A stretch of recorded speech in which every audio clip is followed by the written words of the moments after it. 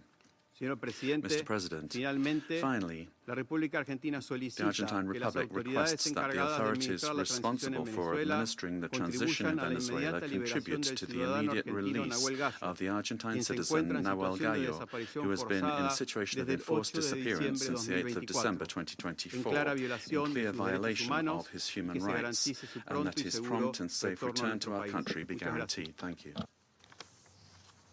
I thank the representative of Argentina and now give the floor to the representative of Chile. Thank you, Mr. President. Chile would like to thank Somalia for convening this informational briefing under the item Threats to International Peace and Security. We'd also like to thank Madam Rosemary DiCarlo, USG for Political and Peacebuilding Affairs, as well as the briefings from Mr. Jeffrey Sachs and Ms. Mercedes de Freitas. President, Chile would like to express our deep concern and firm condemnation of the unilateral military action taken by the United States in the territory of the Bolivarian Republic of Venezuela. We also reiterate consistently our firm commitment to respect for international law, sovereignty and territorial integrity of states, and the peaceful settlement of disputes, the prohibition of the threat or the use of the threat of force, and full respect for human rights. These affirmations are accepted by the majority, and they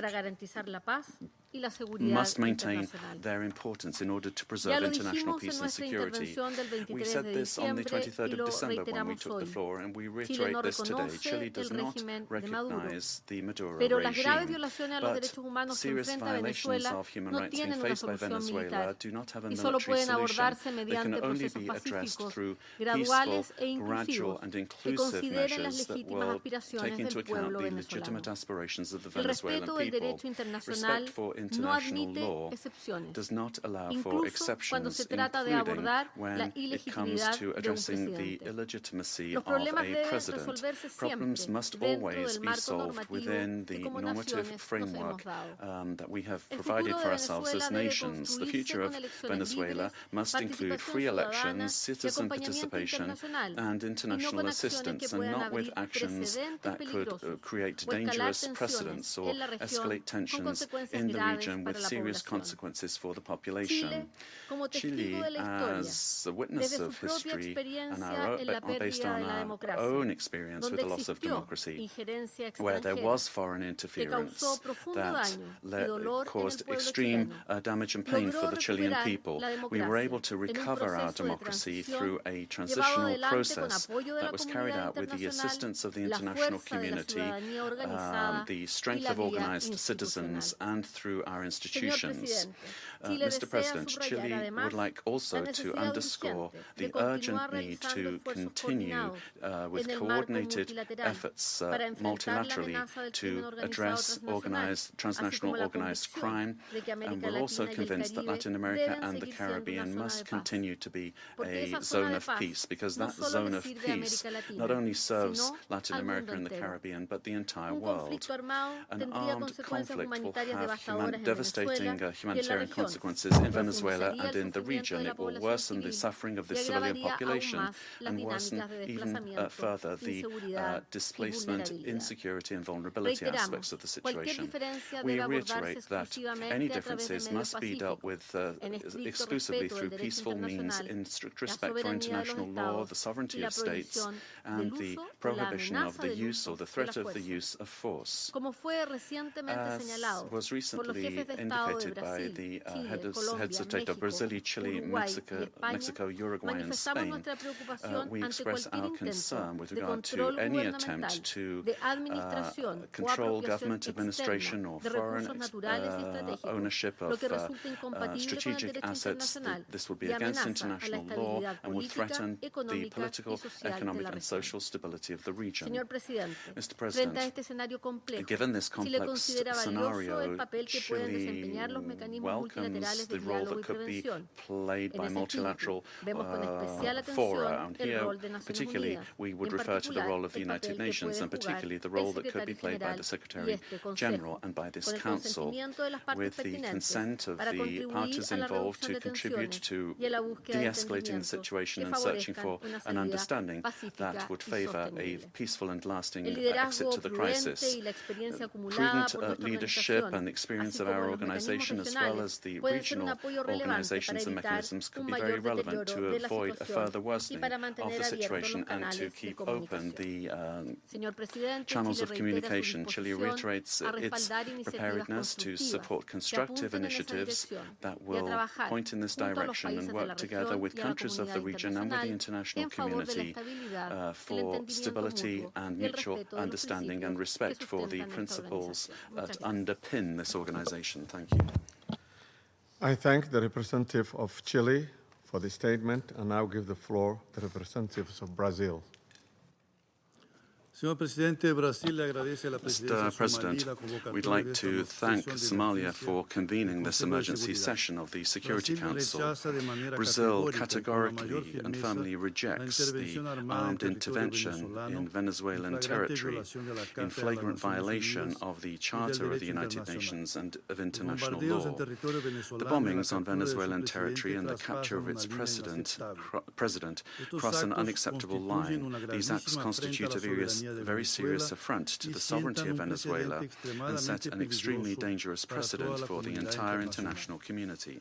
The Charter of the United Nations establishes as a pillar of the international order the prohibition of the use of force against the territorial integrity or political independence of any state, except in the circumstances strictly provided for therein. The acceptance of actions of this nature would inexorably lead to a scenario marked by violence, disorder, and the erosion of multilateralism to the detriment of international law and institutions. The effects of the weakening of international governance and cooperation mechanisms are already evident. The record number since the Second World War of 61 active armed conflicts, the unprecedented figure of 117 million people in situations of humanitarian disaster around the world, reflecting the increase in wars, displacement, and crimes against humanity,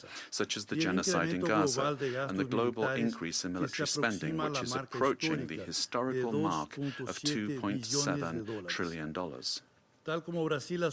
As Brazil has reiterated on numerous occasions, the norms that govern coexistence among states are mandatory and universal. They do not admit exceptions based on ideological, geopolitical, political, economic, or any other kind of interests or projects.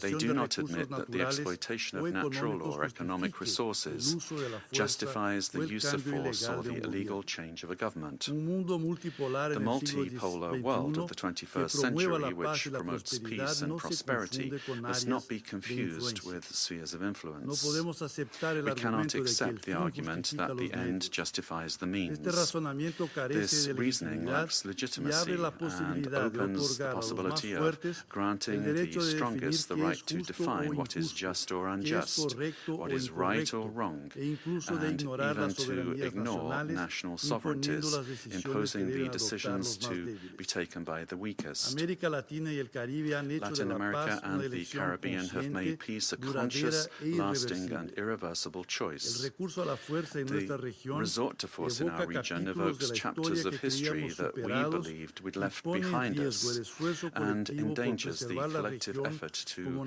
preserve the region as a zone of peace and cooperation, free of armed conflicts, respectful of international law and the principle of non-intervention.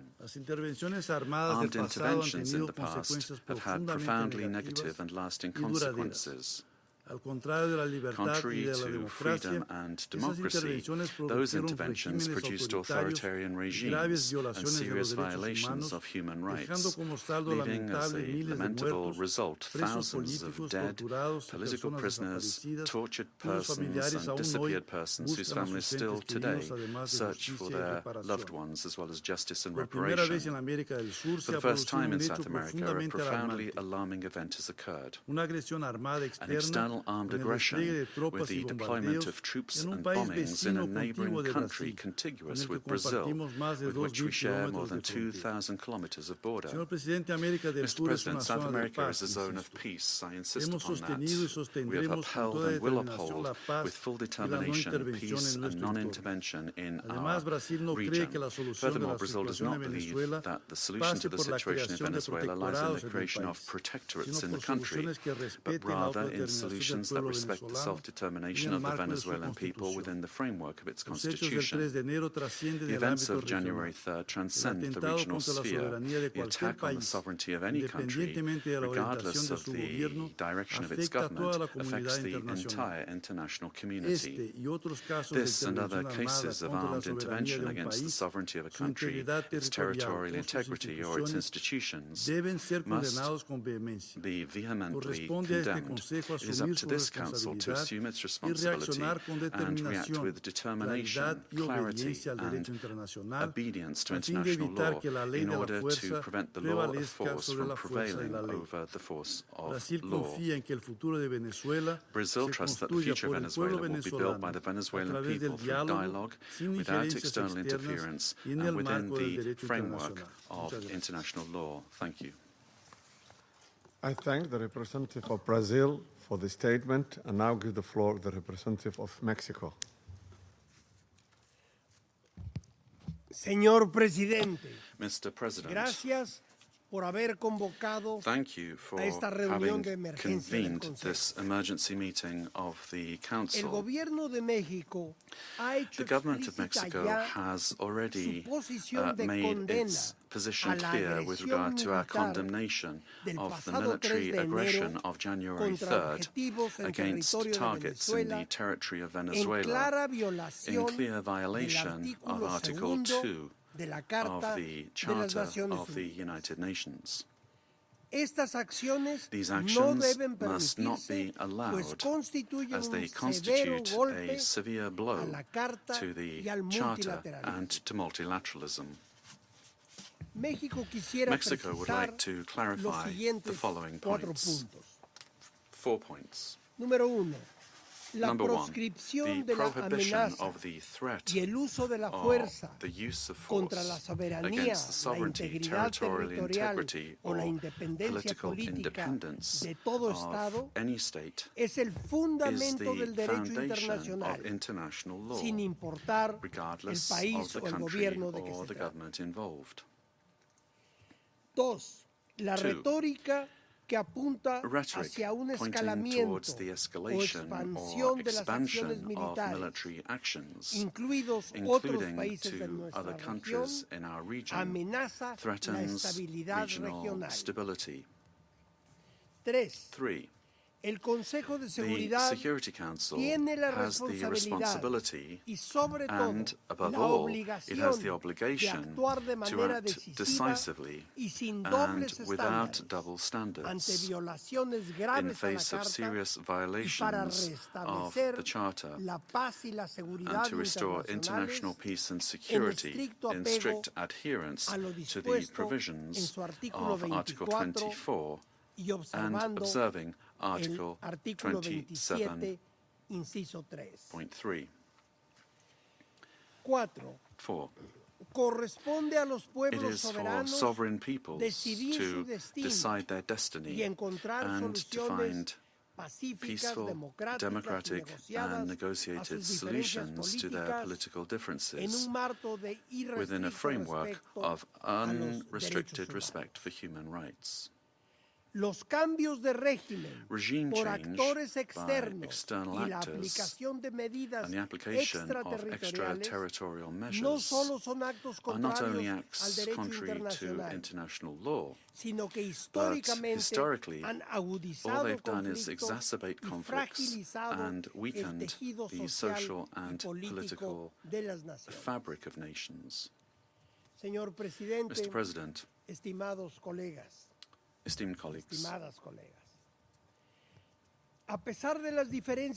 despite the political differences among our governments, Latin America and the Caribbean has been forged as a zone of peace.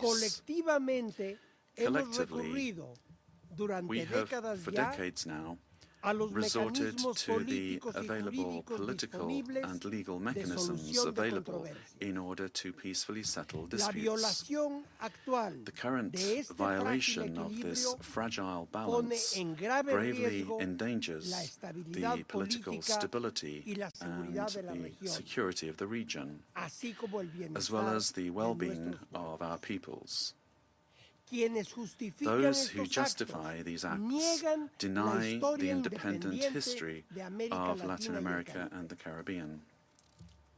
Mexico, firm in its constitutional principles of foreign policy and its pacifist calling, emphatically reiterates that dialogue and negotiation are the only legitimate and effective ways to resolve existing differences. I reiterate the call of the President of Mexico for the UN to do more to resolve this and other conflicts, including through the good offices of its Secretary General. In view of the events of January 3rd, Mexico reaffirms its willingness to support any effort at facilitating dialogue, mediation, or providing assistance that promotes peace in the region. Finally, we cannot overlook the fact that this session of the Council has been held only now, when what we face is a serious situation that puts international peace and security at risk. Thank you. I thank the representative of Mexico for his statement, and now give the floor to the representative of Paraguay. Gracias, señor presidente. Thank you, Mr. President. La delegación de la República del Paraguay the delegation of Paraguay would like to thank the Presidency and the members of the Council for the opportunity to take the floor at this very important session. Sobre la deriva Paraguay has already pointed out the situation with regard to Venezuela under President Maduro and the Cartel de los Soles and the criminal organization that was formally declared as such by our national authorities, and his continued presence was a threat to the region. The exit of the leader of that terrorist organization should immediately lead to the restoration of democracy and to the rule of law in Venezuela, making it possible for the popular will expressed at the ballot box will be the foundation for reconstruction in Venezuela. We would also urgently call for the release of all political prisoners that are still in the